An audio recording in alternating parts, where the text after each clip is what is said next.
Okay, you guys. Okay, you guys. What is up?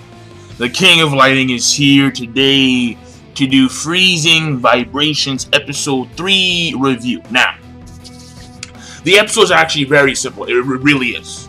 All it is at the beginning we have the Pandoras talking about the E-Pandora project and the new Mark IV. We actually found out a few things about Amelia's past, where she was actually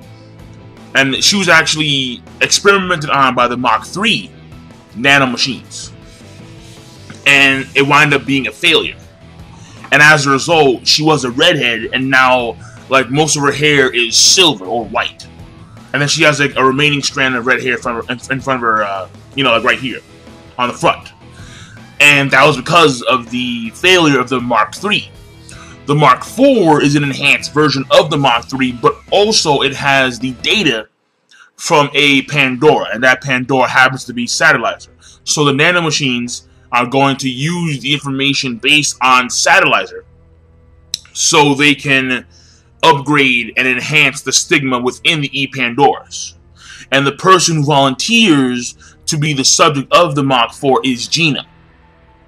Now, also in the episode, there's a lot of talk not only from the E-Pandora side and Dr. O'Hara, but also at the beginning where we have the, I think her name is Charles, the French girl, and the other girl from Germany. And basically, they're talking about how we don't have any say in what should be done, because we have to listen to the orders of the higher-ups. We have to follow the higher-ups. And because we're soldiers. I mean, and that's very true. There's rankings here. And even though they're the most powerful humans on the planet, Pandoras, the thing about it is that they still have to follow orders from those who are of higher rank. Like Dr. O'Hara. Like the scientist in the base. And so on and so forth. Like the one who actually funds Dr. O'Hara. That company. That guy on like the desk. Who made the decision to go along with the Mark IV project so they could show the world that, yeah, the E-Pandora project is successful. And that's what happens at the end of the episode, where they show you Jina, and she's going off and she's fighting against Satellizer. And they don't show the full fight. It's just that they show that Jina's able to compete with Satellizer, at least for a short period of time, after they inject her with the Mark IV nanomachines. But the problem is that there is some issue, obviously. And because nothing ever goes the way it's supposed to be planned. Nothing ever goes according to plan.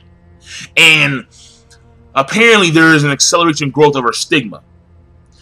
And she will die because of that accelerated growth. And we see her body starting to turn into like a Nova's body, where like her flesh starts to like break apart. And then we see like the metallic insides. So she's starting to turn. And she's going to die real soon. But before she does die at the end, she wants to see Rattle and Amelia.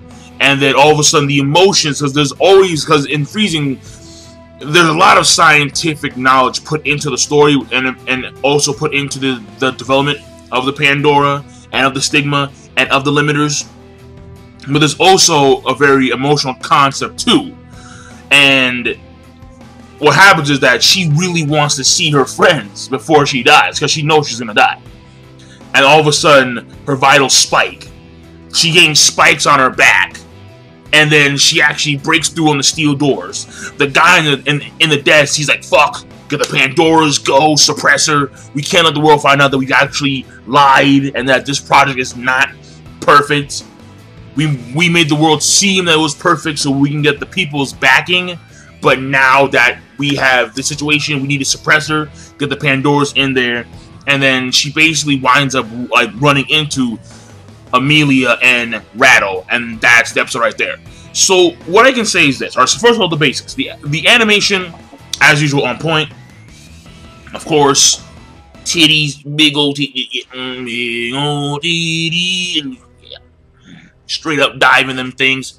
And the thing about it is that there's actually more character interaction, more so than anything else. It's just, the characters once again, like the top 5 interacting with one another.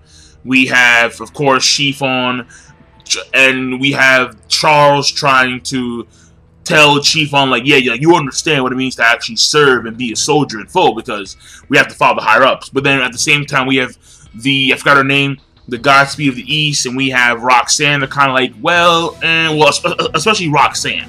She's kind of like, because they don't really trust, and Elizabeth too, they don't really have full trust in the Mark IV, because they realize that when you take a look at what they're doing now, or when you take a look beforehand at the E-Pandora, they had a difficult time handling what they had already.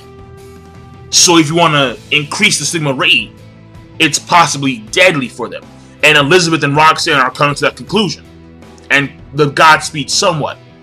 But when it comes to Charles and the German girl, they're like, doesn't matter. Gotta follow orders. And then she's trying to convince Roxanne, and she's trying to, she's trying to lead Chiffon in that same direction.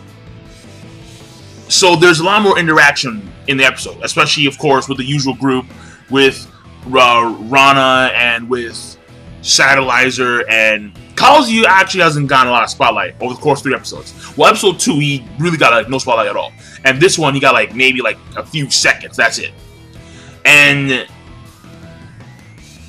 that's pretty much it when it comes to like at the beginning. It's just mainly interaction, to be honest, and like there's actually more interaction later on with Rana, Satellizer, Rattle, and Jina, and then Jina and Satellizer. So there's a lot of character interaction. So that to me I thought was okay. It wasn't too miraculous. It wasn't like anything was like massively revealed. But the beginning part is more important than the later parts, in my personal opinion, because the beginning parts kind of set this, because I've seen the art before in the manga, and they kind of set this foundation that happens later on, where there's one where like there's this conflict because of this belief or this disbelief in the higher up system, in the military system itself. I'll leave it at that. It winds up stirring a lot more conflict than first perceived.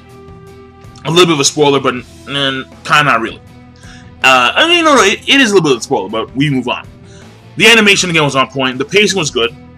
The progression of the story is obviously there, because now all of a sudden we have a situation where it's like we thought that we had things under control, but then O'Hara, she realized not so much. In fact, she kind of knew already that this may happen when it came to Gina's death, but she didn't know that all of a sudden she's like, fuck it, I'm just gonna bust out like, yeah, my friends. So, and one more thing. Well, another thing. There we go. There's actually a little thing here where we have Satellizer talking to Rana about how Rattle, the significance of food for her is completely different than for Rana. Because for Rattle, she was starving on the streets and she had no food, so food for her is more significant than for someone like Rana, who's been fed regularly throughout the course of her lifetime. So obviously, she knows, because she actually overheard in episode 2 what was going on in the locker room. So she knows what the E-Pandoras have been through. She knows that there is a clear difference of status. So, and most of the Pandoras, including Rana, they don't know that.